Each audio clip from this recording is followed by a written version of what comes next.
our next guest on its list of the world's 100 most influential people in 2022. But you probably just know him as Spidey or Spiderman.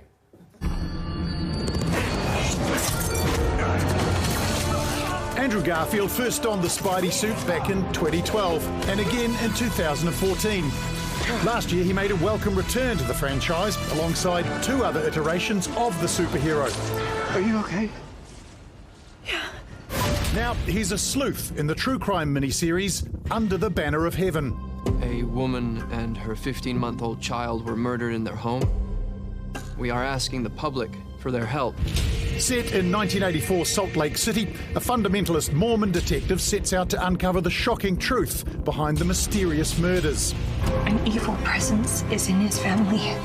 What if this case isn't just a husband who turned against his wife? Kim Crossman caught up with Andrew and his incredible co-star, Daisy Edgar-Jones. Andrew, you play a great detective in this. Are you a good detective in real life? Yeah, I think so, actually. Yeah, I think I'm pretty good. I think people trust me, whether they should or not. So I'm good at getting information out of people. You know, I was in New York recently, well, before the pandemic, actually, and there was my cab driver was like, oh my God, you look exactly like the guy from the Spider-Man stuff. And I was like, I know, I get it all the time, and it's crazy. I never ever seen a picture of the guy, and the guy puts up a picture of me and shows me a picture on his phone. I'm like, oh my God, he's like, dude, it's so crazy. You look exactly like crazy. And we had like a 30-minute cab ride, and then I got to know the guy, and we actually connected. And at the end of the trip, I kind of signed something for him and like slipped it into his glove box area or whatever. And he kind of like screamed at me across the street when he realized it was me. So I wouldn't be a good detective now because people would just ask me Spider-Man questions. Of course. Daisy, I'm curious how your approach to this role, or if it was any different, because you are actually playing someone who sadly did go through an experience like this. Does that change your approach because they have a real life family in the world?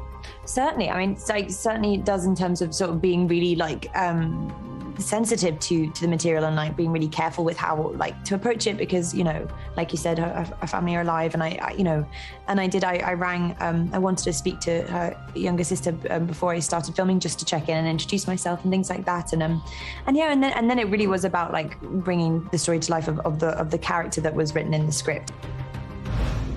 Andrew, you've done a few religious roles, and I'm curious what draws you to them. I think it's a really fertile area to ask big questions about life and death and how to live, and I think it's maybe the most fertile area to talk about what we're doing here and how the idea of a life beyond the material world can affect how we behave in the material world. I love that. Thank you guys so much. Congratulations to both of you. How's his hair? It's like just a giant Lego hair. Yeah, it's otherworldly. I'm just a bit confused how Spider-Man can be a detective now. Jazzy, different movie. Okay.